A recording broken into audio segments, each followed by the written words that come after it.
Winter in New York City came down on the streets with a cold that felt like knives against bare skin. The air was sharp and biting. The cold touched everything. Subway grates, cardboard boxes, abandoned doorways. Nothing escaped it. For 13-year-old Brian, the December freeze was just another challenge in a life already full of hardship. He was a child of the streets, one of those invisible kids who belonged to no home. His house had no walls or roof. It changed every day. Sometimes he slept in the 42nd Street subway station.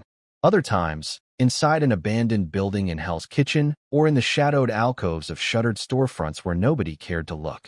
Brian was thin, so thin from hunger that his collarbones jutted sharp beneath his layered, donated shirts.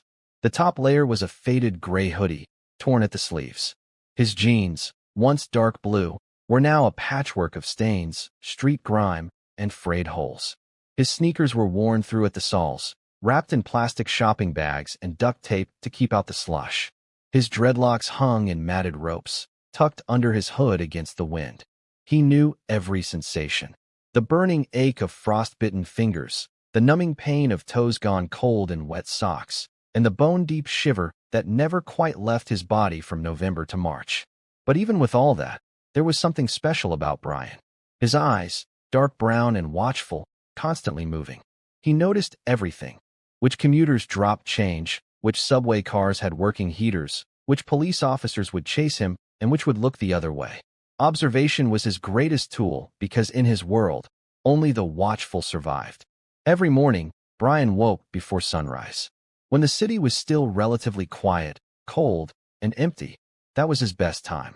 Best time for collecting discarded bottles and cans from trash bins, for claiming the warmest steam grates before other street kids found them, for slipping into 24-hour diners to use the bathroom and fill his water bottle without being noticed. He moved through the pre-dawn darkness like a shadow, his breath forming clouds in the frozen air, his hands working quickly despite the cold, sorting recyclables into the large canvas bag he dragged behind him. This December morning started like all the others. The thermometer outside a bank read 23 degrees Fahrenheit. Brian's fingers were already numb as he worked his route through the Upper West Side, where wealthy residents tossed out bottles that still had deposits. By the time the sun rose, weak and pale behind gray clouds, he'd collected enough for maybe $6, $7 if he was lucky. Enough for a meal. A real meal, not just scraps or day-old bread. His stomach growled as he walked, a sound he'd learned to ignore. 3 days since his last real food. 3 days of crackers from soup kitchens, half a bagel found in a coffee shop trash can, water from public fountains. But tonight would be different. Tonight, if his count was right, he'd have enough for the halal cart on 53rd, chicken and rice. The thought made his mouth water. Brian didn't know it yet, but this December day wouldn't end with a meal in his stomach. It would end with a choice that would haunt him, change him, and 5 years later, save him in ways he couldn't imagine. Because sometimes, the streets don't just teach you how to survive. Sometimes, if you're lucky or unlucky, they teach you what it means to be human. If this story already has you hooked, please hit that like button and subscribe to our channel. You won't believe where this journey takes us. And drop a comment telling us, have you ever helped a stranger when you had almost nothing yourself? Let's share these stories of humanity. Brian's mother died on a Tuesday in September, 3 years ago. He remembered because it was trash day on their block in the Bronx, and the garbage trucks were making their usual grinding noise outside the apartment window. She'd been sick for months, something in her lungs that got worse and worse until she couldn't breathe without wheezing. No insurance meant no hospital until it was too late. By the time the ambulance came, 10-year-old Brian was holding her hand, watching the light fade from her eyes while she struggled to say his name.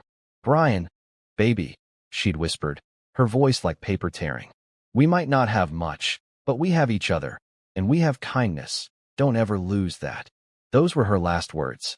He'd lost her anyway. The foster home came next. Mr. and Mrs. Patterson in Queens, a couple who smiled for the social worker, but had fists for the 3 kids they kept in the basement. Brian lasted 2 months before he ran. Spent his first night on the streets at 10 years old, shivering in a subway station, certain he wouldn't survive till morning. But he did. And the morning after that. And the one after that. Now, at 13, the streets were his home, and he'd learned every rule required to stay alive. Trust no one. Not the friendly stranger offering food. Not the shelter worker promising safety. Not the cop who said he just wanted to help. Never sleep deep. The moment you let your guard down was the moment someone took your shoes, your bag, your life. Keep moving. Staying in one place too long meant trouble found you. And never, ever make eye contact unless you wanted something. Because eye contact meant you were asking, and asking meant admitting you needed help, and needing help made you pray. Brian worked his routes with the precision of a professional. Mondays and Thursdays were best for the Upper West Side. Trash pickup days when recyclables hit the curb in neat blue bins. Tuesdays meant the theater district, where tourists dropped bottles and trash cans like they were worthless. Fridays brought him to the Brooklyn brownstones, where guilty gentrifiers sometimes left bags of donations on their stoops. Clothes, shoes, sometimes canned food. He knew which restaurants threw out food at closing. The Thai place on Amsterdam saved their rice in clean containers and left them on top of the dumpster. The bagel shop on 79th put day-olds in a separate bag by the back door. He knew the subway lines with the warmest cars. The A train southbound always ran hot. He knew the all-night laundromats where he could sit for hours pretending to wait for a wash cycle, warming his frozen hands under the dryer vents. He knew the library on 42nd opened at 10 a.m. and didn't kick you out unless you fell asleep or smelled too bad. He knew which soup kitchens served on which days and which ones didn't ask questions or try to force you into their shelter programs. And he knew people, the other invisibles who haunted the margins of the city. There was Marcus, the Vietnam vet with the cloudy eye and shaking hands, who taught Brian to check the trash outside expensive department stores. Rich people throw away shoes that just need new laces, Marcus had said, demonstrating with a pair of Nikes he'd found that Brian still wore. There was Miss Dorothy, the grandmother who sold flowers outside Penn Station and always saved him half a sandwich and a kind word. "You stay safe, baby boy," she'd say, pressing warm bread into his hands. "Your mama's watching over you." And there were the others he avoided. The territorial crews of older boys who controlled the best begging spots and weren't afraid to hurt anyone who challenged them. The addicts whose eyes were empty holes, who'd steal from anyone for their next fix. The predators who looked at young kids like Brian with hunger that had nothing to do with food. Brian walked a careful line between all of them, visible when he needed to be, invisible when danger approached. But the hardest battle was the one inside his own head. He'd never begged, not once in 3 years. Never held out his hand and asked for money like he was worthless, like he was less than human. His mother had raised him better than that. He had pride. Damn it, even if pride meant going hungry. Even if it meant his stomach eating itself from the inside. Some nights, when the cold was unbearable and the hunger made him dizzy, he'd let himself remember. His mother's laugh, bright and sudden like sunshine breaking through clouds. The way she'd sing while cooking, making their tiny kitchen feel warm even when the heat was shut off. Her hands braiding his hair, gentle and patient, while she told him stories about his grandmother in Jamaica, about strength and survival and love. "We're fighters, Brian," she'd said once. "We might get knocked down, but we get back up. Always." The guilt lived in his chest like a stone. If he'd been smarter, he could have figured out how to get her medicine. If he'd been older, he could have worked, paid for doctors. If he'd been better, maybe she wouldn't have gotten sick in the first place. Maybe God wouldn't have taken her away. 3 years later, he was still getting knocked down. But he kept getting back up, just like she'd taught him. Even when every muscle screamed. Even when the cold made his bones ache. Even when he was so tired he could barely think. The December sun was setting now, painting the sky in shades of gray and purple. Brian counted his bottles one more time, $8.47 worth. Enough. Finally enough for the halal cart, for chicken and rice that would fill his stomach for the first time in 3 days. His mouth watered at the thought. He could almost taste the white sauce, the rice, the tender chicken. He headed toward 53rd Street, his canvas bag dragging behind him, his heart lighter than it had been in weeks. Just a few more blocks. Just a few more minutes until he could eat, really eat, until the gnawing emptiness in his gut would finally stop. That's when he heard it. A sound that didn't belong in the evening rush of the city. A low moan of pain, desperate and afraid, coming from the subway entrance ahead. Brian's steps slowed. Every instinct screamed at him to keep walking. Not your problem. Rule number 1. But something made him look. And what he saw made his heart stop cold. The morning started with a miracle. Brian was checking the trash outside Starbucks on 72nd when he saw it. A $20 bill, folded and abandoned on the sidewalk, half hidden under a discarded newspaper. His heart hammered as he snatched it up, looking around to see if anyone was watching, if this was some cruel joke. But no one paid attention. The morning rush flowed past him like he was invisible, which he was. Always was. $20. His hands shook as he tucked it deep in his pocket, against his chest where no one could steal it. $20 meant food. Real food. Maybe even 2 meals, 3 if he was smart about it. The weight of it pressed against his ribs like a promise. The rest of the morning only got better. His Upper West Side route yielded more bottles than usual. People must have had parties over the weekend. By noon, his canvas bag was heavy with cans and plastic, the familiar weight that meant survival. He dragged it to the recycling center on Amsterdam, where the bored attendant barely looked at him before counting out bills. $6.32. Thank you, Brian said quietly, but the man had already turned away. The theater district was next. Times Square at midday was a carnival of tourists and trash, and Brian wove through the crowds with practiced ease, his eyes scanning for dropped bottles, forgotten shopping bags, anything useful. He found a nearly full bottle of Gatorade, 3 crushed cans, and, his second miracle of the day, a sealed pack of AA batteries someone had dropped outside an electronics store. He was debating whether to keep them or sell them when he saw the elderly woman struggling with her grocery bags, paper tearing under the weight. She looked about 70, with white hair and kind eyes that reminded him of Miss Dorothy.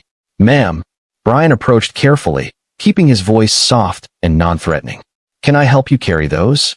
She studied him, his dreadlocks, his worn clothes, his too thin frame. He waited for her to refuse, to clutch her bags tighter and hurry away like most people did. Instead, she smiled. "Would you?" "Oh, honey, that would be wonderful. I only live 2 blocks. 2 blocks turned into a 10-minute walk up 3 flights of stairs to her apartment. She apologized the whole way, but Brian didn't mind. The building was warm, and she talked to him like he was a person, asking his name, commenting on the cold weather, telling him about her grandson who lived in California. When they reached her door, she pulled out her purse. Brian tensed. He didn't want charity, didn't want pity, but she pressed a $5 bill into his hand with such genuine gratitude that refusing would have been cruel. "You're a good boy," she said. "Don't let anyone tell you different." The words stayed with him as he continued his route, warming him more than the money. Brooklyn came next, the brownstone neighborhoods where young professionals lived and felt guilty about it. Brian kept a respectful distance, never lingering, never making anyone uncomfortable. He was checking a recycling bin when he noticed the wallet on the ground, partially hidden under a parked car. His first instinct was to leave it. His second was to take it and run. Wallets meant cash, credit cards, opportunity. But his mother's voice echoed in his head. "We have kindness. Don't ever lose that." Inside was $47 in cash, 3 credit cards, and a driver's license for someone named Michael Chun. Brian's stomach twisted with hunger and temptation. $47 could feed him for a week, maybe 2. No one would ever know. But he would know. He found Michael Chin's address on the license, only 4 blocks away, and walked there with the wallet clutched in his hand, his conscience fighting his empty stomach every step. The man who answered the door was young, maybe 30, dressed in expensive casual clothes that probably cost more than Brian had seen in a year. "I found this," Brian said simply, holding out the wallet. Michael's face transformed from confusion to shock to overwhelming relief. He checked inside, saw everything still there, and stared at Brian like he'd witnessed something impossible. "You didn't take anything?" "It's not mine to take." Michael pulled out a $10 bill, then paused and added another 10. "Please. Thank you. You don't know? I thought I'd lost everything." $20. Combined with everything else, Brian now had enough for a real meal and maybe something extra. The day felt charmed, blessed, like the universe had finally decided to smile on him instead of spit. His last stop was the subway. He took out his harmonica, a battered thing he'd found in a pawn shop trash bin, and learned to play from YouTube videos in the library. Music was the one thing that made him feel human, that reminded him he was more than just survival and hunger. He played for an hour on the L train platform, old blues songs his mother used to hum, current pop hits he'd heard on store radios, whatever came to mind. People dropped change into his open bag, quarters, dollars, even a 5 from a woman who stopped to really listen. When he counted it all, he had $12 more. By evening, Brian had $8.47 in his pocket from the bottles and cans, exactly what he needed. The other money, the miracle money, he'd save. Hide it somewhere safe for emergencies, for winter nights when the cold got too bad, for days when luck ran out. But tonight he was eating. The halal cart on 53rd was run by a man named Ahmed, who'd never chased Brian away, who sometimes gave him extra rice when no one was looking. The smell hit Brian from a block away, seasoned chicken sizzling on the griddle, rice steaming, onions caramelizing. His mouth watered so much he had to swallow. 3 days since real food. 3 days of crackers and bagel scraps and dreams of this exact moment. He could already taste it, the tender chicken, the fluffy rice, the perfect blend of white sauce and hot sauce that made everything better. He'd find a warm spot to eat it, maybe the heated subway entrance on Lexington, and he'd savor every single bite. Make it last. Remember what it felt like to be full. His feet moved faster, pulled by hunger and anticipation. Just 2 more blocks. Just 2 more. That's when he saw her. A woman, slumped against the wall near the 42nd Street subway entrance. One hand pressed against her swollen belly, the other braced against the concrete like she was trying to hold herself up. Her face was twisted in pain, and people, hundreds of people, were walking past her like she didn't exist.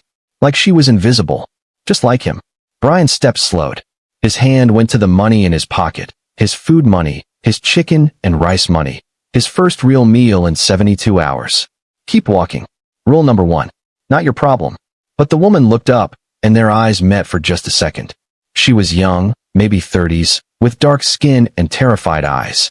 Her whole body was shaking, and even from 20 feet away, Brian could see she was pregnant. Very pregnant. She reminded him of his mother. Not her face, not her features, but something else. That look of desperate aloneness, of needing help and knowing no one would stop, of suffering in plain sight while the world rushed past, too busy to care. His mother had died alone in a hospital hallway while nurses worked on other patients. Died waiting for someone to notice she couldn't breathe. Brian's feet stopped moving. His heart pounded. His stomach growled. The woman's hand slipped, and she nearly fell. A businessman sidestepped her without breaking stride, phone pressed to his ear. A teenager with headphones walked past, eyes on her screen. No one stopped. No one even slowed down. Brian's hand tightened around the money in his pocket. Just keep walking. Eat your food. You earned it. You need it. She's not your responsibility. But he couldn't move. Couldn't look away. The woman's eyes found his again, and her lips moved, forming a single word that Brian couldn't hear over the street noise, but understood anyway. Please. His mother's voice whispered in his memory. We have kindness. Don't ever lose that. And Brian made a choice that would change everything. Brian's stomach twisted with hunger, so sharp it felt like his insides were tearing. 3 days. 3 days of waiting for this moment. And now this stranger was taking it away from him with just one look, one whispered plea. Walk away. Walk away right now. But his feet moved forward instead. Ma'am. His voice came out rough, uncertain. You okay? She looked up at him, and Brian saw the fear in her eyes. Fear of him, this street kid with his dirty clothes and matted hair. She tried to push herself more upright against the wall, protective hand covering her belly. I'm fine, she said, but her voice shook, and even as she spoke, her face contorted in pain. You don't look fine. Brian crouched down, keeping his distance, trying to look as non-threatening as a homeless 13-year-old could look. You need help or something? Her eyes filled with tears. I don't. Someone took my purse. My phone, my wallet, everything. I don't have. She gasped, doubling over, both hands on her stomach now. Oh God, not now. Please not now. Panic flooded Brian's chest. Is the baby? Contractions, she managed between gritted teeth. They started an hour ago. The stress, the cold. I wasn't due for another month, but another wave hit her, and she cried out, the sound raw and terrified. People walked past. A couple glanced over, then quickly looked away and hurried on. A man in a suit crossed to the other side of the street. No one stopped. No one cared. Brian felt like he couldn't breathe. He was 13 years old. He knew nothing about babies, about pregnancy, about any of this. He had $8.47 and no way to help anyone, not even himself. Please, the woman whispered, looking at him with such desperate hope it made his chest ache. I can't lose this baby. I can't. I've already lost everything else. What do you mean? The story came out in fragments between contractions. Her name was Pamela. Pamela L. Hooton. She'd been a junior executive, had an apartment in Queens, had a life. Then her boyfriend, the baby's father, started hitting her. Small things at first, then worse. She'd finally left 2 months ago, but he'd found her at work, made a scene, got her fired. Couldn't make rent. Got evicted last week. Been staying in a domestic violence shelter, but they were full tonight, told her to come back tomorrow. She'd been trying to walk to her sister's place in the Bronx when someone grabbed her purse and ran. No phone to call for help. No money for a subway. Just walked until the contractions got too bad to keep going. I'm 32 years old, she said, tears streaming down her face. And I'm sitting on a street corner like I'm nothing. Like I don't matter. Brian knew exactly what that felt like. Another contraction hit, stronger this time. Pamela's breathing turned ragged, panicked. It's too early. The baby's not ready. If I don't get to a hospital. She couldn't finish the sentence, couldn't even think it. Brian's mind raced. No phone to call 911. No money for a cab. Wait. He had money. Not much, but enough for. His hand went to his pocket, to the $8.47 that was supposed to be his chicken and rice, his first real meal in 3 days, his reward for surviving another day in hell. His stomach growled so loud Pamela probably heard it. He looked at her. This woman who'd lost everything, sitting on cold concrete with a baby coming too soon, alone in a city of 8 million people where no one stopped to help. He thought of his mother, dying in that hospital hallway while strangers walked past. Hold on, he heard himself say. His voice sounded strange, distant. I'm gonna get you some food. You gotta eat, okay? Build your strength. Just hold on. I don't have any. Don't worry about it. Brian stood up, his legs shaky. I'll be right back. Don't move. The halal cart seemed a million miles away now, instead of just a block. Ahmed looked up as Brian approached, smiled his usual greeting, but Brian couldn't smile back. His hands shook as he counted out the money. Chicken and rice. And a bottle of water. And, he looked at the tea dispenser, steaming in the cold air. Hot tea. Please. Ahmed prepared the order, the smell making Brian dizzy with want. He'd been dreaming of this for 3 days. Planning every bite. His mouth watered so much he had to keep swallowing. When Ahmed handed over the foam container, still warm, Brian almost couldn't let it go. His fingers gripped the edges. This was his. He'd earned it. He deserved it. But he thought of Pamela's terrified eyes, her hand on her belly, the baby that might not survive the night. He took the food and walked back. Pamela looked shocked when he returned, like she'd expected him to run off with her hope. Brian knelt beside her and opened the container, the smell of seasoned chicken and rice filling the air between them. Here, he said, handing her the plastic fork. Eat. I can't, you paid for this. You should. Eat. His voice was firmer now. You need your strength. For the baby. She ate slowly at first, then faster, like she couldn't help herself. Brian watched each bite disappear, his own stomach cramping with hunger, growling so loud it was embarrassing. But he kept his face calm, neutral, like it didn't matter. Aren't you hungry?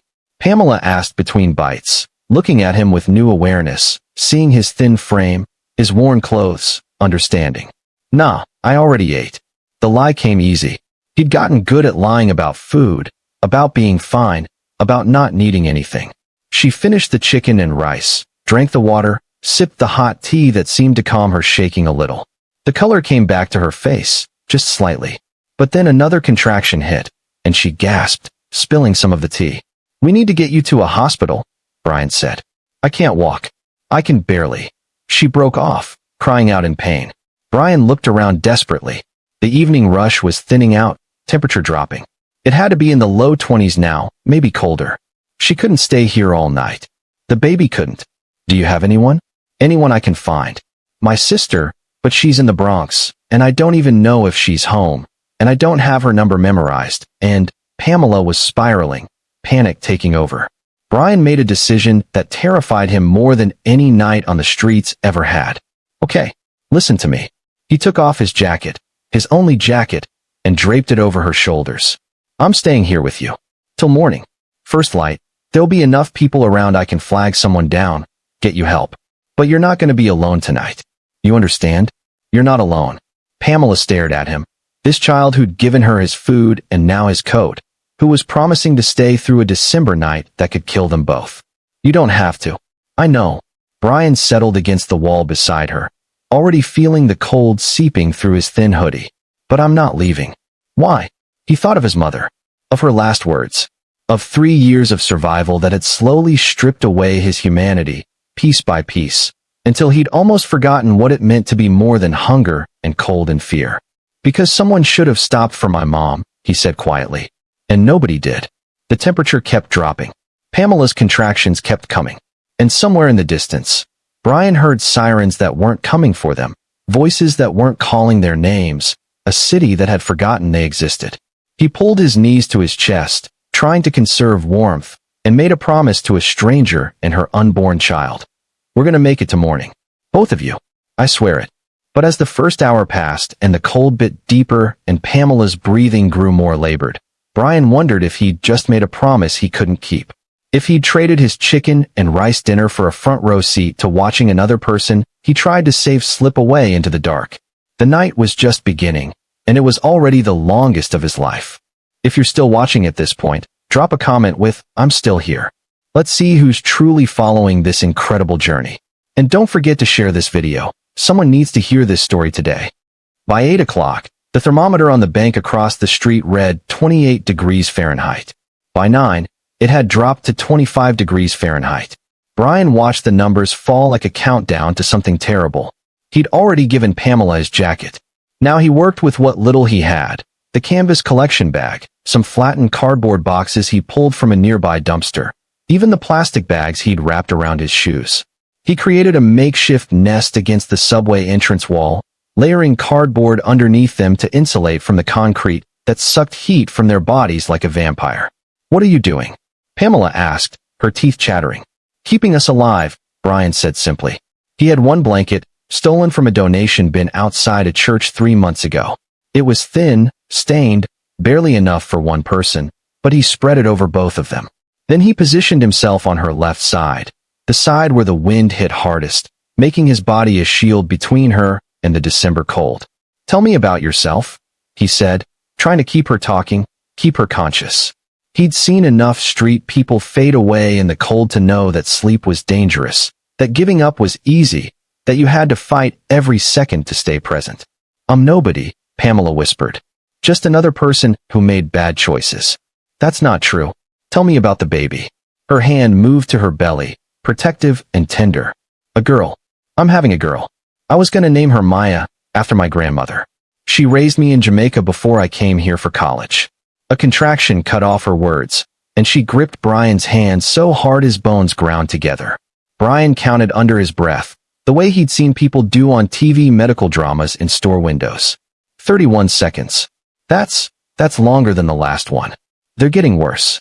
Fear cracked through Pamela's voice. "It's too early. She's not ready. If she comes now, out here, she won't." She couldn't finish the sentence. "Then we make sure she doesn't come now. We keep you calm, keep you warm. Tell me more. Tell me about before." The story emerged slowly, painfully, between contractions that came every 15 minutes, then every 12, then every 10.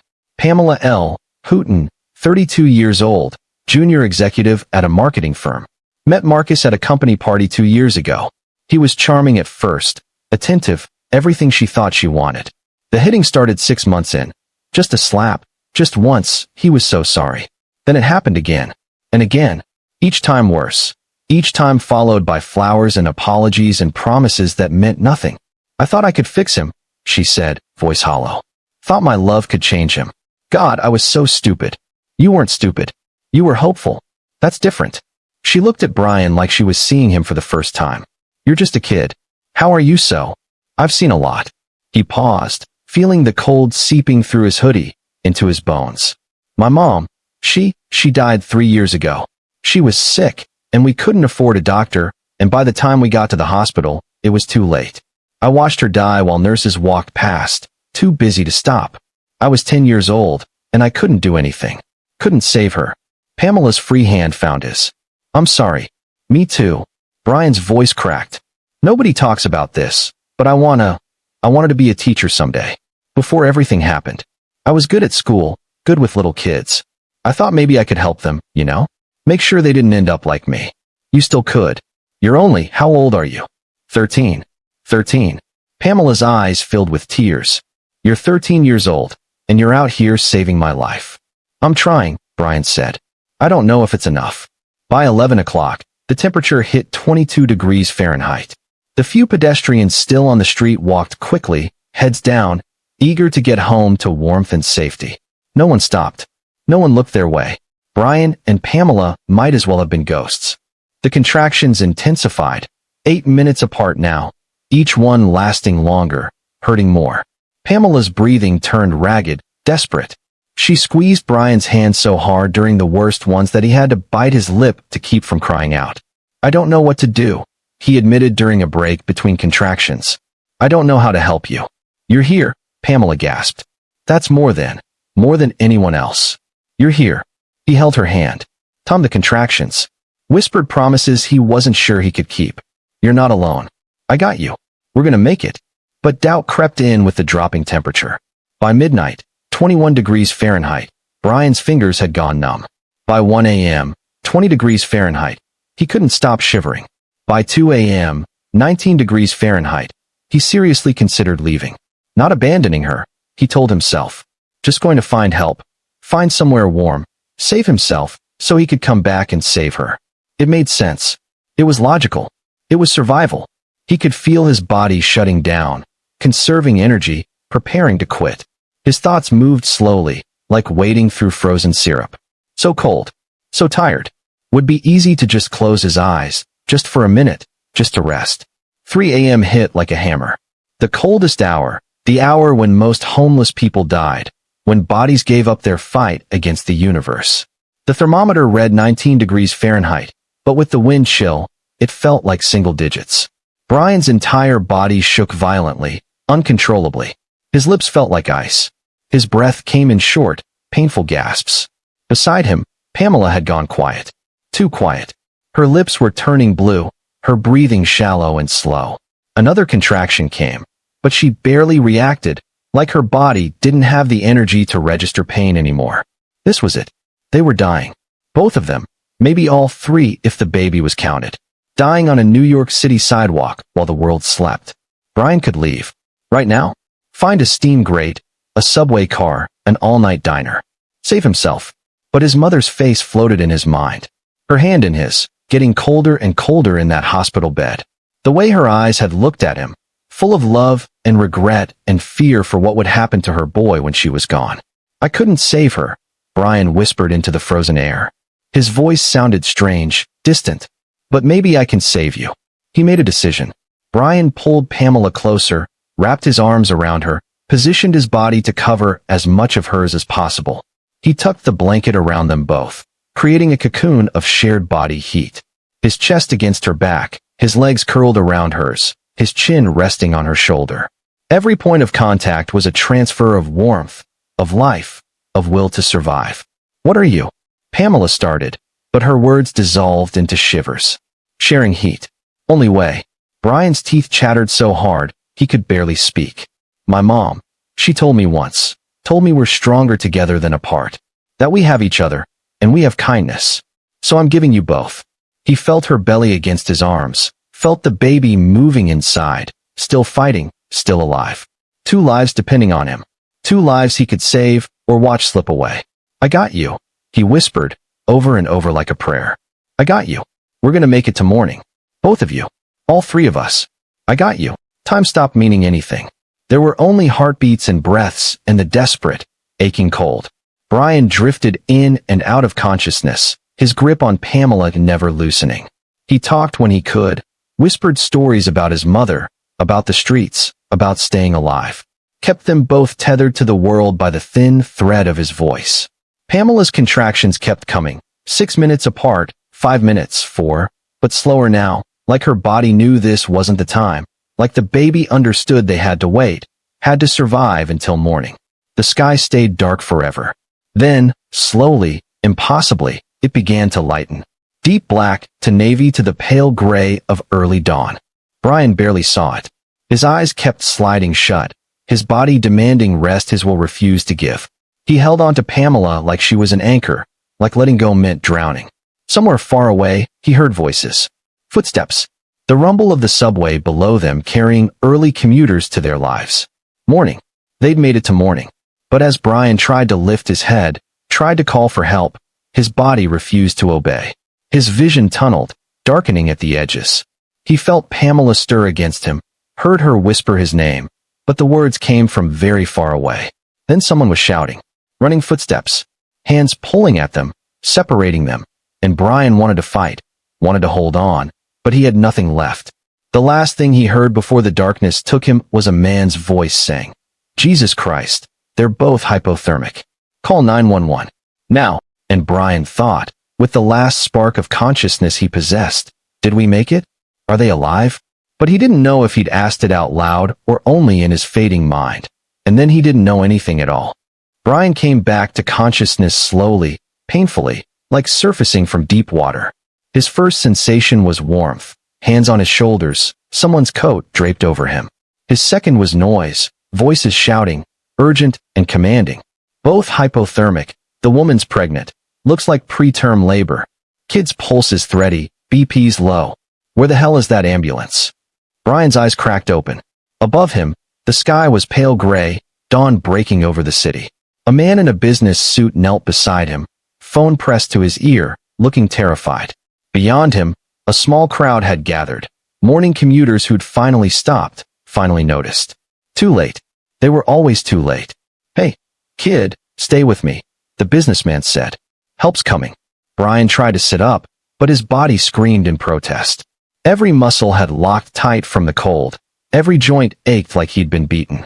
Beside him, two women were with Pamela, one rubbing her hands, the other talking to her in soothing tones. Sirens wailed in the distance, getting closer. Panic shot through Brian's chest, cutting through the fog of hypothermia. Sirens meant ambulances. Ambulances meant hospitals.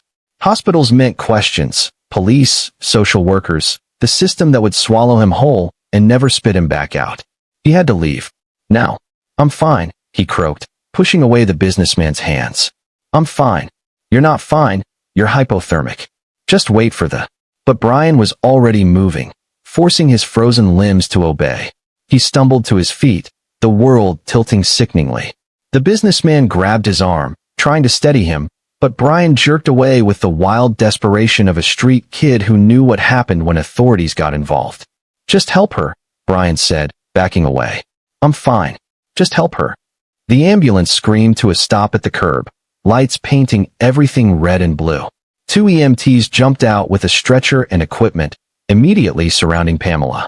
Brian watched from a safe distance as they worked, checking vitals, asking questions, wrapping heated blankets around her shaking body. Ma'am, we need to get you to the hospital. You're in early labor, and your core temperature is dangerously low. The boy. Pamela gasped, trying to sit up, looking around frantically. Where's the boy? Brian. Their eyes met across the growing crowd. Brian saw gratitude and fear and desperate need in her face. She was trying to tell them about him, trying to make them help him too. But he couldn't risk it. Couldn't let them take him back into the system that had already failed him once. The EMTs lifted her onto the stretcher, still talking, still assessing. As they wheeled her toward the ambulance, Pamela reached out her hand, tears streaming down her face. What's your name? She called out. Please, I need to know your name. Brian, he said, his voice barely carrying over the noise and chaos. Brian. She was sobbing now, being loaded into the ambulance. Brian, you saved us. You saved my baby. I'll never forget. I'll find you, I promise I'll. The ambulance doors slammed shut, cutting off her words. A police officer had arrived, talking to the businessman, taking notes. His eyes scanned the crowd and landed on Brian. Recognition flickered. Homeless kid, potential witness, someone who needed to be questioned and processed. Brian turned and walked away. Hey, kid, wait. But Brian didn't wait. He slipped into the morning rush of commuters flooding into the subway station, just another invisible body in the crowd, disappearing like smoke. His legs trembled with every step, his body screaming for rest, for warmth, for food. He'd given away his jacket, his blanket, his food money, his entire night. He had nothing left, except the knowledge that they'd survived. Both of them. All three of them. He made it 2 blocks before his legs gave out. He collapsed against a building wall, sliding down to sit on the frozen sidewalk, shaking so violently his teeth rattled. The cold he'd been fighting all night finally caught up with him, sinking claws deep into his bones. He couldn't feel his fingers. His lips were cracked and bleeding. Everything hurt. But he'd done it. He'd kept them alive. A steam grate nearby pumped hot air from the subway below. Brian crawled to it on hands and knees, too exhausted to care how pathetic he looked, and pressed his body against the metal grating. The heat felt like salvation, like forgiveness, like his mother's embrace. "Brian? Baby, is that you?" He looked up to see Miss Dorothy, the flower vendor, setting up her cart for the morning rush. She took one look at him and gasped. "Lord have mercy. Child, what happened to you? Where's your jacket?" "Gave it away," Brian mumbled.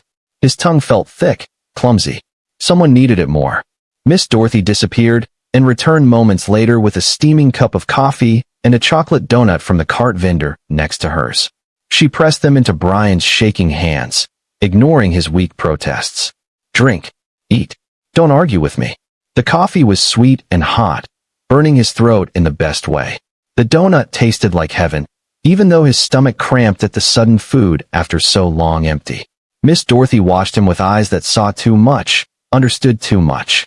"You gave your jacket to someone who needed it more," she repeated slowly. "In this weather. When you got nothing." Brian nodded, unable to speak around the donut. Miss Dorothy knelt down beside him, her weathered hand cupping his face. "You're a good boy, Brian. Your mama raised you right. She'd be so proud of you." The words broke something inside him. Brian's eyes filled with tears that he'd been holding back for 3 years, for 1,000 frozen nights. For every moment, he'd felt invisible and worthless and alone. They spilled over, hot against his frozen cheeks, and Miss Dorothy pulled him into a hug that smelled like flowers and kindness. "You're gonna be okay, baby," she whispered. "I don't know how, but you're gonna be okay." Brian wanted to believe her, but belief was a luxury he couldn't afford. He finished the coffee and donut, thanked Miss Dorothy, and dragged himself toward the abandoned building in Hell's Kitchen, where he sometimes slept. The stairs were an agony to climb. The room on the 3rd floor, missing most of its windows, littered with trash, looked like a palace. Brian collapsed onto a pile of old newspapers and blankets he'd stashed in the corner. His body finally allowed him to stop fighting. The adrenaline that had kept him alive through the night drained away, leaving nothing but exhaustion so profound it felt like drowning. He pulled the filthy blankets over himself and closed his eyes. Sleep came fast and deep, pulling him under. And in his dreams, his mother was there, smiling at him with that proud look she used to get when he brought home good grades, or helped their elderly neighbor, or did something kind without being asked. "My brave boy," she said in the dream, her voice clear as bells. "My beautiful, brave boy. You did good. You did so good." Brian slept for 14 hours straight, the longest he'd slept in 3 years. When he finally woke, it was dark again, another night falling on the city. His body ached everywhere. His stomach growled with familiar hunger. His fingers were still numb from frostbite that might never fully heal. But something had changed inside him. Something had shifted during that long, terrible night. He'd been tested and hadn't broken. He'd been given a choice between saving himself and saving a stranger, and he'd chosen compassion over survival. He'd proven that 3 years on the streets hadn't stripped away everything his mother had taught him. He was still Brian, still her son, still good. The thought should have been comforting. But as Brian dragged himself up and prepared to face another night, another day, another endless stretch of survival, a darker thought crept in. What was the point of staying good when goodness cost everything and gave nothing back? He'd saved 2 lives last night and woken up with less than he'd started with. No jacket, no food, no reward except the knowledge that somewhere in the city, a woman named Pamela and her unborn baby were alive because he'd chosen to freeze. Would she even remember him? Would she keep her promise to find him? Or had it just been words spoken in desperation, forgotten as soon as the hospital warmth thawed her frozen gratitude? Brian stepped out into the December night, back into the cold that never ended, and wondered if he'd used up all his luck in a single night. Wondered if the universe would punish him for daring to be selfless in a world that rewarded only the selfish. He didn't know that across the city, in a hospital bed, Pamela L. Houghton was telling everyone who would listen about the boy with dreadlocks who'd saved her life. Didn't know she was already planning, already searching, already refusing to let him disappear. He didn't know that 5 years from now, on a Tuesday afternoon that started like any other, his life would change again. That the seeds he'd planted in frozen ground would finally bloom. All Brian knew was that he was alone again, invisible again, and winter was far from over. But he'd survived one impossible night. Maybe he could survive one more. 5 years passed like water through broken fingers, impossible to hold, impossible to stop. Brian aged from 13 to 18, his body stretching taller, filling out slightly despite the constant hunger. His dreadlocks grew longer, more matted, a timeline of survival written in tangles and knots. His face hardened, losing the softness of childhood, gaining the sharp angles of someone who'd learned that trust was a luxury and hope was dangerous. But some things didn't change. He still refused to steal, even when stealing would have been easier, safer, smarter. His mother's voice still echoed in his head. "We have kindness, don't ever lose that." So he didn't. Even when kindness felt like a weight dragging him down. The years weren't kind. Winter of his 15th year, he almost didn't make it. Temperature dropped to record lows, and Brian, caught without shelter during a blizzard, collapsed in an alley. A sanitation worker found him the next morning, blue-lipped and barely breathing. 3 days in the hospital for severe hypothermia and frostbite. Lost 2 toes on his left foot. When they tried to place him in a group home, he ran the first chance he got. Better to freeze on his own terms than suffocate in the system's grip. 16 brought pneumonia, so bad, he coughed up blood. Another hospital stay, another escape. The doctors said his lungs would never fully recover, that every winter would be harder than the last. They were right.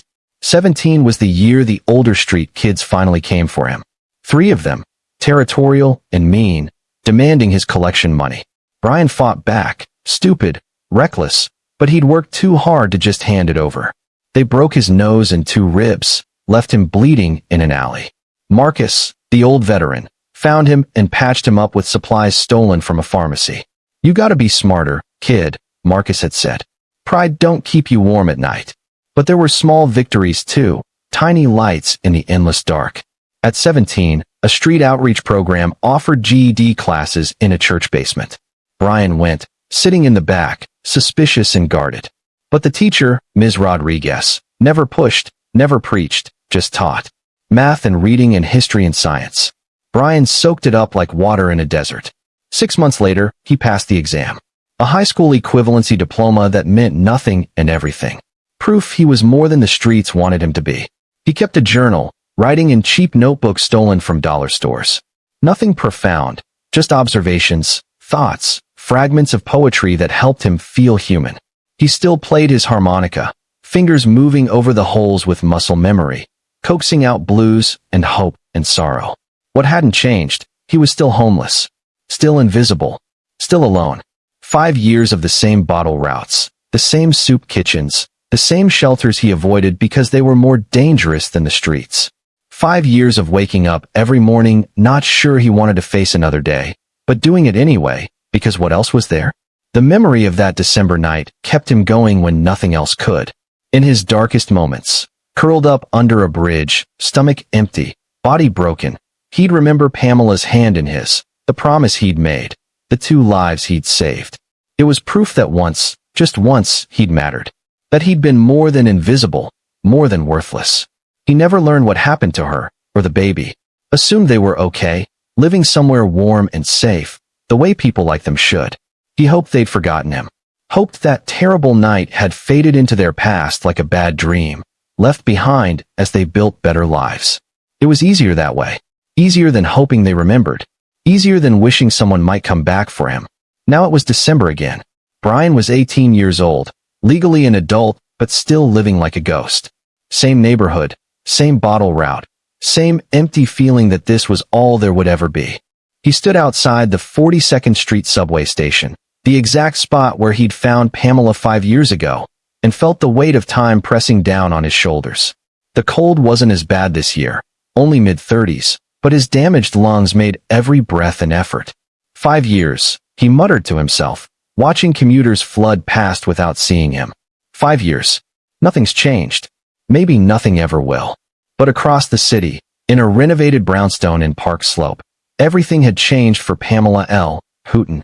She'd given birth to a healthy baby girl that December morning, 6 hours after the ambulance took her to the hospital. Maya Hooton, 7 pounds 3 ounces, perfect in every way. The doctors said it was a miracle she'd survived the night on those streets, that the baby hadn't come too early, that both mother and child had lived. Pamela knew it wasn't a miracle. It was a boy named Brian. The years had been hard but transformative. Therapy to process the abuse, the trauma, the terror of that night. Job training programs. Starting over from nothing. She'd gotten a position as an administrative assistant at a real estate firm, worked her way up through sheer determination. Now, at 37, she was a junior partner, successful and stable, living in a beautiful home with her daughter. But she'd never forgotten. Maya grew up knowing the story. An angel boy saved us, Pamela would tell her. A boy with dreadlocks who gave us everything he had when he had nothing. We're alive because of his kindness. Where is he now? Maya would ask. I don't know, baby. But I'm looking. I'll never stop looking. And she hadn't. For 5 years, Pamela had searched. Hired private investigators who came back with nothing.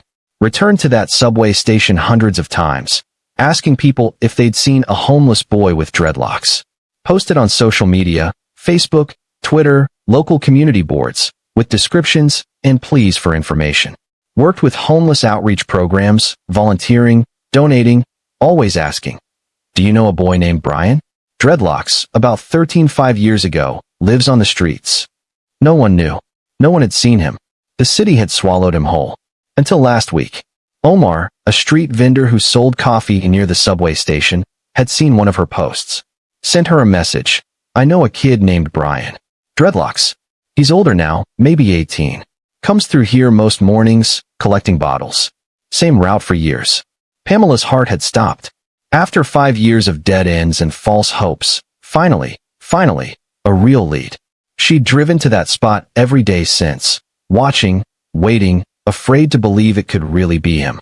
And this morning, December 17th, exactly 5 years after the night that changed everything, she'd seen him. Taller now, thinner, harder, but unmistakably him. The dreadlocks. The careful, watchful eyes. The way he moved through the crowd like a ghost. Her angel. Her daughter's savior. Now she sat in her car across the street.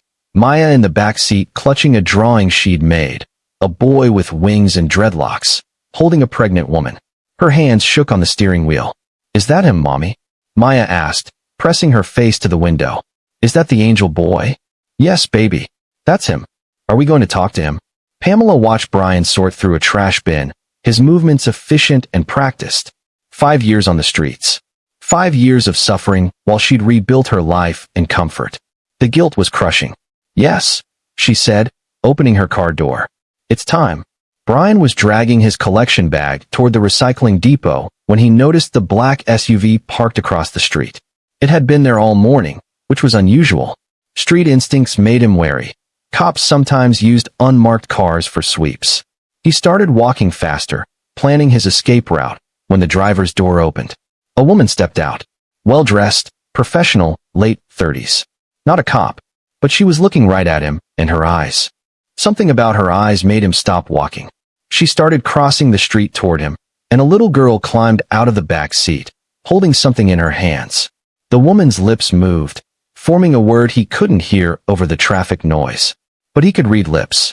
He'd learned that skill on the streets, watching conversations from a distance. The word was Brian. His heart stopped. The collection bag slipped from his numb fingers, bottles rattling as they hit the pavement. No one knew his name. No one called for him. No one. The woman was closer now. Close enough he could see her face clearly. And somewhere in the back of his mind, buried under 5 years of survival and hardship and trying to forget, recognition sparked. Those eyes. That face. Older, healthier, but unmistakably. Pamela, he whispered. And the little girl ran toward him, holding up her drawing, her voice bright and clear and impossible. Are you Brian? Are you the angel who saved my mommy and me? Brian's Tuesday started like every other Tuesday for the past 5 years. Up before dawn, checking his usual spots, dragging his canvas bag through streets that never really slept. The December cold bit at his damaged lungs, making each breath a small struggle, but he was used to it. Pain was just background noise now, constant and ignorable. By 9 a.m., he'd collected enough bottles for maybe $7. Not great, but enough. He was sorting through a trash bin outside a Starbucks when he noticed the black SUV again. It had been circling the block for the past 20 minutes. Brian's street instincts fired warning signals. Unmarked police car? Social services? Someone looking for an easy target? He'd learned to notice patterns, and this SUV's pattern was wrong. Too slow, too deliberate, too focused. He kept his head down, worked faster. If they were looking for him specifically, he needed to finish and disappear before they made their move. His hand was already planning the escape route. Cut through the alley behind the theater, lose them in the subway station, emerge 3 blocks away. The SUV pulled to a stop across the street. Brian's muscles tensed. He gripped his bag tighter, ready to run. The driver's door opened, and a woman stepped out. She was professionally dressed, dark slacks, a wool coat that looked expensive, boots that had never walked through slush and garbage. Mid to late 30s, black, with natural hair pulled back in a neat bun. Her hands were shaking. Brian could see that even from across the street. She wasn't a cop, wasn't social services, but she was looking directly at him, and the intensity in her gaze made him want to bolt. She started crossing the street, slowly, carefully, like approaching a wild animal that might run. Her eyes never left his face. Brian's fight-or-flight response screamed at him to move. Now. But something rooted him in place. Something about the way she walked, the way she looked at him, not with pity or disgust or the blank indifference he usually got, but with something else. Something that looked almost like hope. She stopped about 10 feet away, maintaining distance, respecting his space. Her lips trembled when she spoke. "Excuse me, Brian." His name. She knew his name. Panic flooded his system. How did she know his name? What did she want? Who had she talked to? Who's asking? His voice came out hard, defensive. His hand tightened on his bag, his body coiled to run. "What do you want?" The woman's eyes filled with tears. "My name is Pamela Hooton. 5 years ago, on the coldest night of December, her voice broke. "You saved my life." The world tilted. Brian stared at her, his mind struggling to connect the well-dressed woman in front of him with the terrified, shivering woman he'd found collapsed against a subway entrance wall. 5 years ago. 5 years of wondering, of assuming, of trying not to hope. "You?" The word came out strangled. "You're." "Yes." Pamela took a step closer, tears streaming down her face now. "It's me. I've been looking for you. For 5 years, I've been looking everywhere." Recognition crashed through Brian like a wave, pulling him under. The memories flooded back, her hand in his, the longest night, the cold that nearly killed them both. Her whispered promise as the ambulance doors closed. "I'll find you." "You're okay," he whispered, and his voice cracked in a way it hadn't since he was 10 years old watching his mother die. "You're alive. You're okay. More than okay. Because of you." The back door of the SUV opened. A little girl climbed out, 5 years old, with dark curly hair pulled into 2 puffs, bright eyes, and a smile that could light up the gray December morning. She held something in her hands. Paper. Colorful. Carefully gripped. The child didn't hesitate. She ran toward Brian with the fearless confidence of someone who'd never learned to be afraid of the world, who'd never had to sleep on cold streets or wonder if she'd survive the night. "Are you Brian?" she asked, bouncing on her toes, looking up at him with pure excitement. "Are you really him? Mommy's been looking everywhere for you." Brian couldn't speak, couldn't breathe. This child, this beautiful, healthy, alive child, existed because of that night. Because he'd made an impossible choice. Because he'd stayed. "I made you something," the girl said, holding up her drawing with pride. "Mommy told me all about you." Brian took the paper with shaking hands. It was a crayon drawing, the kind kindergartners make with more enthusiasm than skill. But the subject was unmistakable. A boy with long, wild hair, dreadlocks, clearly, standing next to a woman with a round belly. The boy had wings. Actual angel wings colored in bright yellow and white. Below, in careful, crooked letters, "My Angel Brian." You're my angel, the little girl said simply, stating it as fact, as truth, as something everyone should know. Mommy says you gave us everything when you had nothing. She says you're the bravest person in the whole world. Brian's vision blurred. His throat closed. 5 years of holding everything in, of staying hard and cold and protected, crumbled in an instant. The drawing shook in his hands.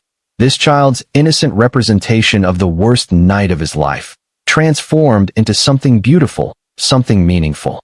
What's your name? He managed to ask. Maya, she said proudly. Maya Hooten.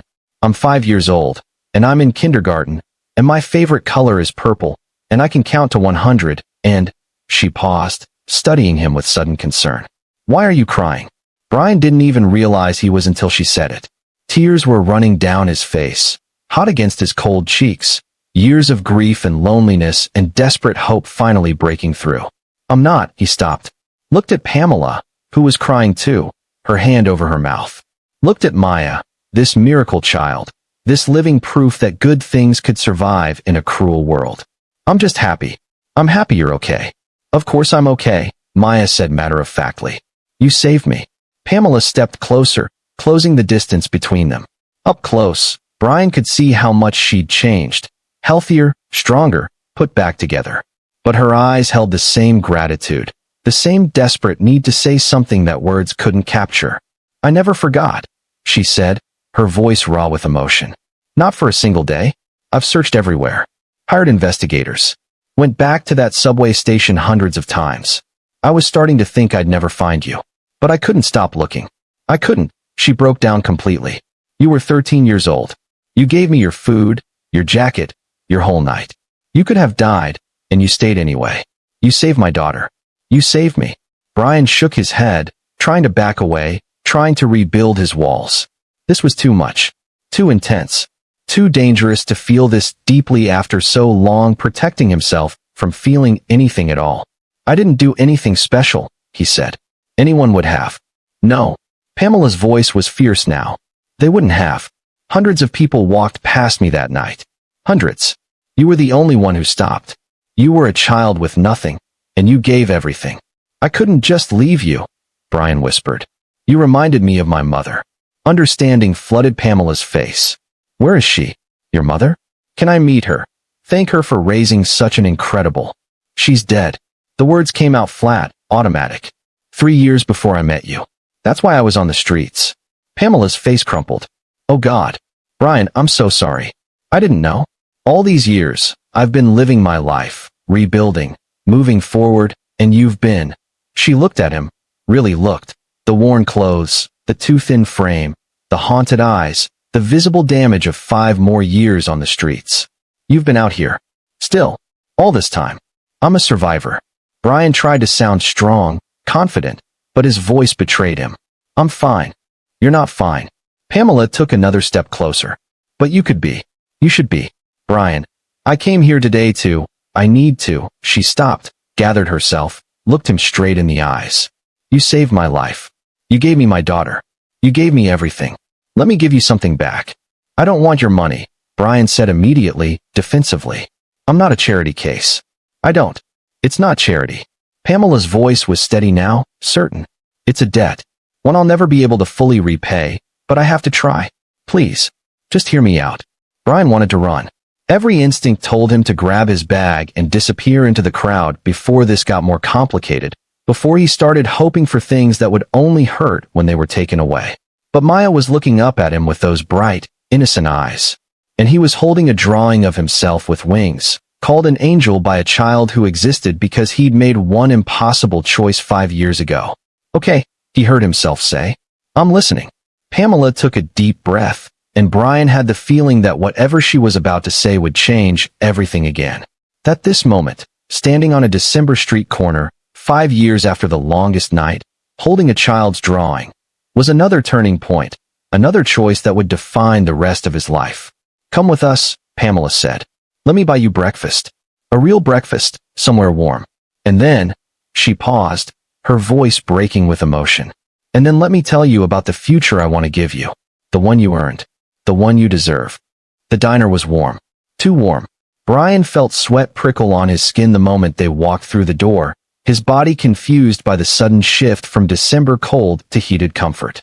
The smell hit him next. Coffee, bacon, pancakes, everything he dreamed about during countless hungry nights. His stomach twisted violently. "A booth, please," Pamela told the hostess, who looked at Brian with barely concealed disgust.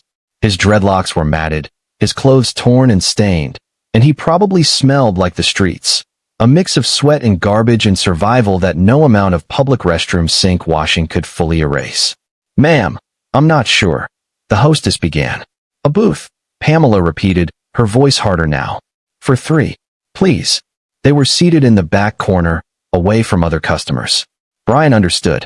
He didn't belong here. In this clean place with its vinyl booths and laminated menus, and people living normal lives. Every nerve in his body screamed at him to run. The exit was 20 feet away. He could be gone in seconds, disappear into the familiar chaos of the streets where at least he knew the rules. But Maya slid into the booth next to him before he could move, chattering excitedly about the menu. "They have chocolate chip pancakes. And bacon. Do you like bacon, Brian?" "I love bacon. Mommy says I can't have it every day because it's not healthy, but today's special because we found you, so maybe I can have extra bacon. What are you gonna get?" Her innocent ease cut through his panic. She treated him like a person, like any adult worthy of conversation, not like the homeless kid everyone else saw. Her bright energy filled the space between them, making it harder to leave, harder to stay guarded. "I don't know," Brian said quietly. "Everything looks good." "Then get everything," Maya declared with the logic of a 5-year-old who'd never worried about money. The waitress came, looking uncomfortable. Pamela ordered quickly, coffee, orange juice, a full breakfast spread without asking prices. When she looked at Brian expectantly, his throat closed. "Just coffee," he managed. "And the lumberjack breakfast," Pamela added firmly. "Eggs, bacon, sausage, pancakes, hash browns. Everything." "I can't," Brian started. "You can," Pamela interrupted gently. "Please, let me do this." When the waitress left, silence fell between them. Brian stared at the table, unable to meet Pamela's eyes. This felt like too much. Too overwhelming. He'd survived 5 years by staying small, invisible, not owing anyone anything. "Tell me what happened," he said finally. "After the ambulance." "Did you was the baby?" Pamela's hand went to Maya's shoulder. "They got me to the hospital just in time. I was hypothermic, dehydrated, in early labor. The doctor said it was touch and go for a while. If I'd been out there another hour." She stopped, composed herself. "We wouldn't have made it. Neither of us." Brian felt the weight of those words, the reality of what could have been. "There were complications during delivery," Pamela continued. "My blood pressure crashed. Maya came out not breathing. For 90 seconds, the longest 90 seconds of my life, they worked on her. And then she cried." Tears rolled down Pamela's cheeks. "She cried, and I knew we'd survived. Because of you." Maya, oblivious to the heavy emotion, was coloring on the paper placemat with crayons the hostess had grudgingly provided. "The recovery was hard," Pamela said. "Not just physically, mentally. I had to process everything. The abuse, the homelessness, that night. I went to therapy. A lot of therapy. Got into a job training program for domestic violence survivors. Started as a receptionist at a real estate firm. Worked my way up. It took years, Brian. Years of fighting and rebuilding and refusing to give up. But you made it," Brian said. "You got out." "We got out," Pamela corrected. "Because you gave us the chance to." "But Brian, I never forgot. Not for one day. I hired private investigators. They found nothing. I went back to that subway station hundreds of times, asking people, showing them your description. Posted on every social media platform. Worked with homeless outreach programs. I was starting to lose hope. How did you find me?" "Omar, the coffee vendor on 43rd. He remembered you from one of my posts. Said you came through every few days, same route for years. I've been watching for a week, waiting, praying it was really you." The food arrived. Brian stared at the plate. More food than he'd seen in weeks, and felt his eyes burn. His hands shook as he picked up the fork. "Eat," Pamela said softly. "Please." He ate slowly at first, then faster, his body taking over, years of hunger demanding he consume everything before it could be taken away. Pamela and Maya ate too, but mostly they watched him, and Brian felt ashamed and grateful and confused all at once. When he finally stopped, his stomach uncomfortably full, Pamela leaned forward. "Brian, I need to say something, and I need you to really hear me. What you did that night, giving your food, your jacket, staying in the cold when you could have left, it wasn't just kindness. It was sacrifice. You risked your life for strangers. You were 13 years old with nothing, and you gave everything. Anyone would have." "No." Her voice was fierce. "They wouldn't have. Hundreds of people walked past me. You stopped. That makes you extraordinary." Brian shook his head, uncomfortable with the praise. "I'm not extraordinary. Look at me. I'm 18 years old, homeless, with no future. I haven't done anything with my life. You saved 2 lives. That's more than most people accomplish in their entire existence." Pamela took a breath. "Brian, I can't repay what you did. There's no amount of money, no gesture that equals 2 lives. But I can offer you something, a chance." Suspicion crept through Brian's gratitude. "What kind of chance?" "I own a small real estate company now. I have resources, connections. I want to offer you transitional housing, a real apartment, not a shelter. Part-time work at my firm, filing, errands, whatever you're comfortable with. Support for finishing your education. You said you got your GED?" Brian nodded, wary. "Then college. Community college to start, if you want. Or trade school. Whatever interests you. I can connect you with counseling services, medical care, help you get an ID, a bank account, all the things you need to build a real life." "Why?" The word came out harsh, defensive. "What do you want from me?" "Nothing." Pamela's voice was steady, sincere. "You gave when you had nothing. I want to give now that I have something. This isn't charity, Brian. It's not pity. It's opportunity. You saved us. Let us invest in you." Brian's mind raced.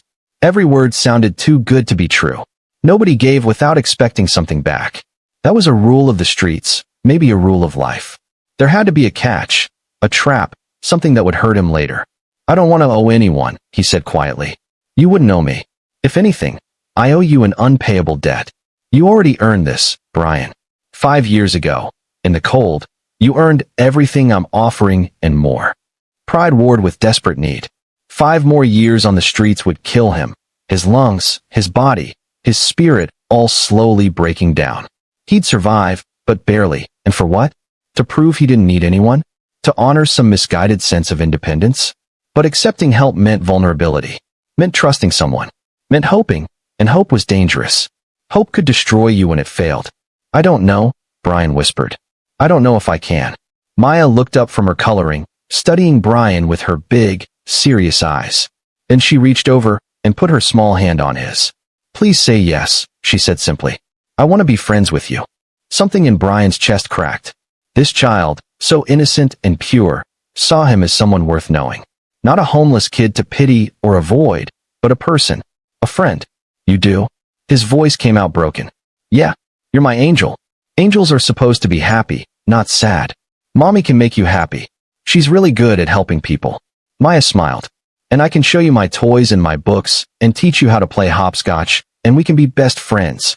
Brian looked at Pamela, who was crying again, and at Maya, who was beaming at him with absolute faith, and felt 5 years of walls crumbling. "If I say yes," he said carefully, "and it doesn't work out, I can leave? No strings, no guilt." "You can leave any time," Pamela promised. "But Brian, I hope you'll stay." The moment stretched between them, heavy with possibility and fear and hope. Brian thought of his mother's last words. "We have kindness. Don't ever lose that." He'd kept that promise 5 years ago. Maybe now it was time to let someone show him kindness in return. "Okay," he whispered. "Okay, I'll try." Maya squealed and threw her arms around him.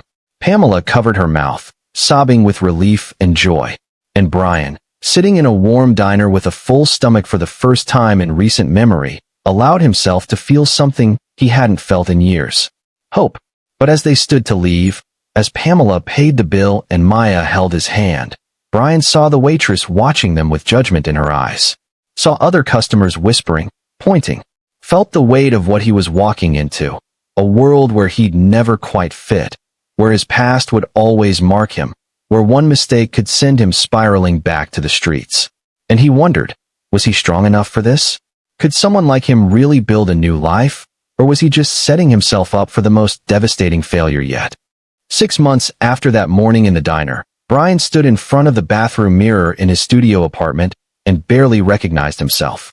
The apartment wasn't much, 300 square feet in a transitional housing complex in Queens, but it had a door that locked, a bed that wasn't cardboard, heat that worked. His dreadlocks were clean now, properly maintained, pulled back in a neat ponytail. He wore donated clothes that actually fit, and his face had filled out slightly from regular meals. He looked almost normal, almost like someone who belonged in the world. But inside, he was still fighting. Every morning at Pamela's real estate office felt like wearing someone else's skin. Filing paperwork, answering phones, making coffee, simple tasks that normal people did without thinking, required every ounce of his concentration. His coworkers were polite but distant, probably wondering why Pamela had hired this former homeless kid with no experience. "You're doing great," Pamela would say when she caught him spiraling. But Brian didn't believe her. Night school was harder. Sitting in a classroom with teenagers who'd never missed a meal, never wondered if they'd survive till morning, felt like existing in a parallel universe. When the teacher talked about future plans and college applications, Brian's chest would tighten with panic. People like him didn't get futures. They got by. They survived. They didn't dream. The best part was the dinners. 3 times a week, Brian would take the subway to Pamela's brownstone in Park Slope. Maya would run to the door when he arrived, throwing her arms around his waist, chattering about kindergarten and her friends and the picture she'd drawn for him. Pamela would cook, real food, home food, the kind his mother used to make, and they'd sit around the table like a family. Brian both craved and feared these moments. Craved the warmth, the belonging, the feeling that maybe he mattered. Feared getting too attached, too comfortable, too hopeful. Because the streets had taught him that everything good eventually got taken away. The survivor's guilt was worst at night. While he lay in his warm bed with a full stomach, he'd think about Marcus and Miss Dorothy and all the other street people still out there in the cold. He'd given them money when he could, shared information about resources, but it never felt like enough. Why did he get saved when they didn't? What made him special? What made him deserving? "You're punishing yourself," his therapist Dr. Chun said during their weekly session. "Punishing yourself for surviving when your mother didn't. For accepting help when others still suffer." Brian stared at the floor of the small office. "I should have saved her. If I'd been better, smarter. You were 10 years old. I should have done something." Dr. Chin leaned forward. "Brian, your mother's last gift to you wasn't just her love. It was the values she instilled.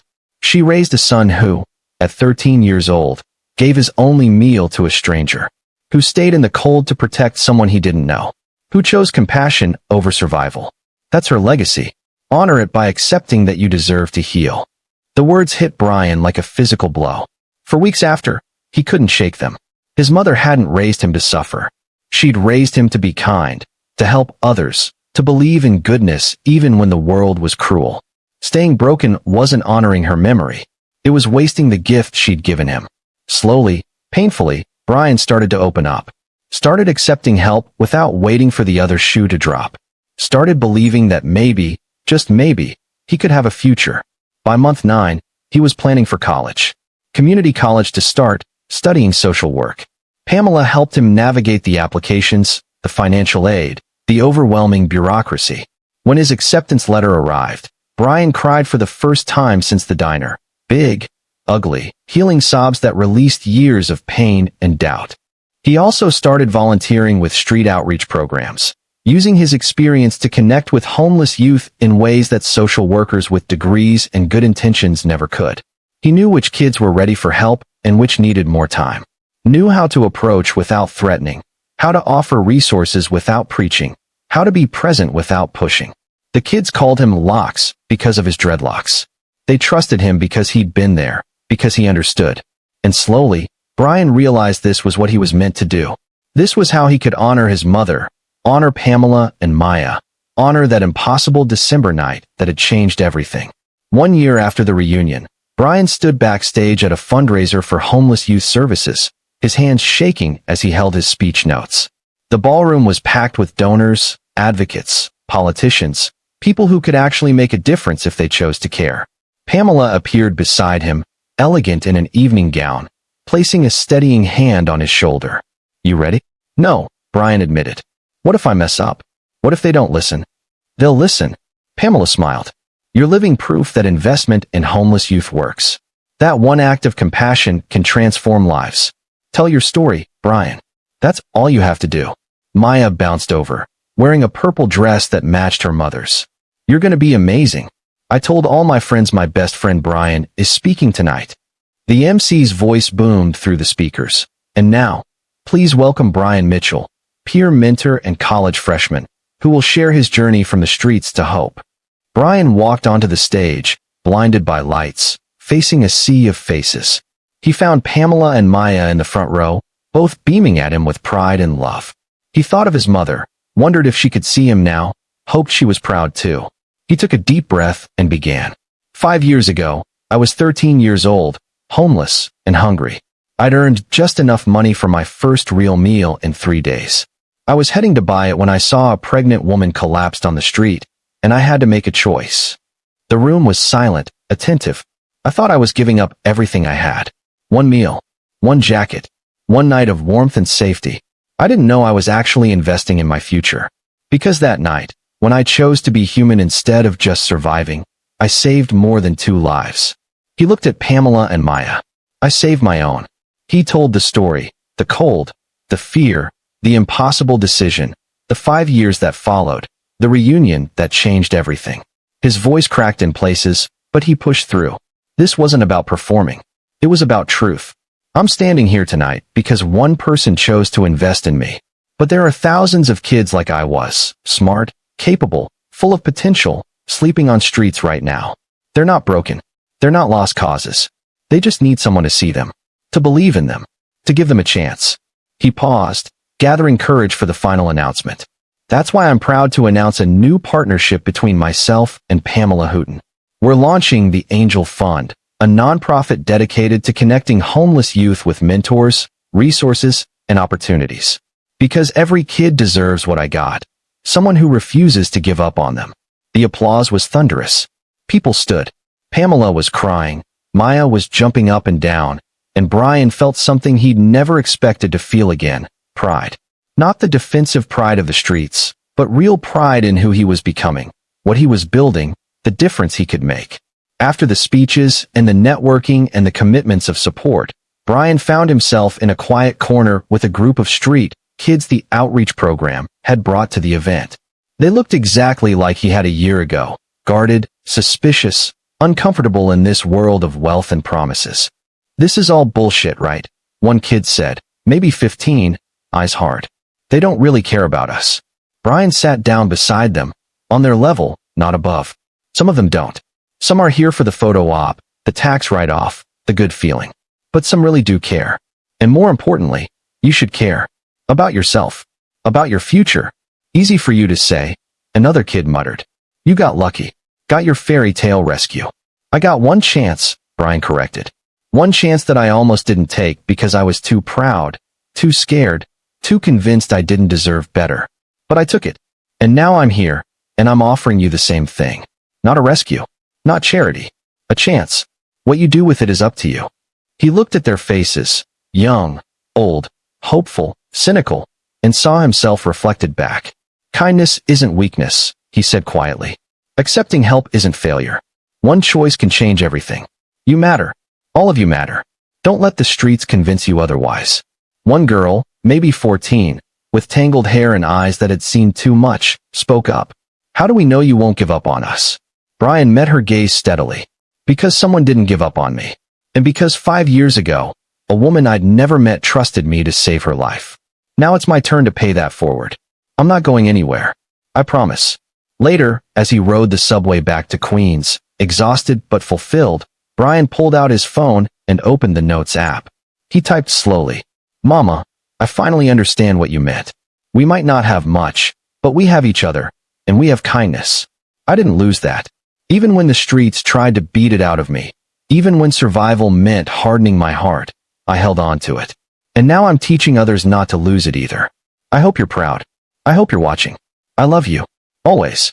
He looked at his reflection in the dark subway window, no longer the invisible boy who haunted the margins, but someone with purpose, with family, with hope. The train pulled into his stop. Brian stood, gathering his things, and noticed a young boy huddled in the corner of the car, maybe 12, clearly homeless, trying to stay warm. For a moment, Brian hesitated. He had boundaries now.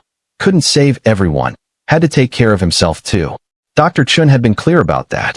But as he walked past, he pulled a $20 bill from his wallet, money from his first real paycheck, and pressed it into the boy's hand along with a card for the outreach program.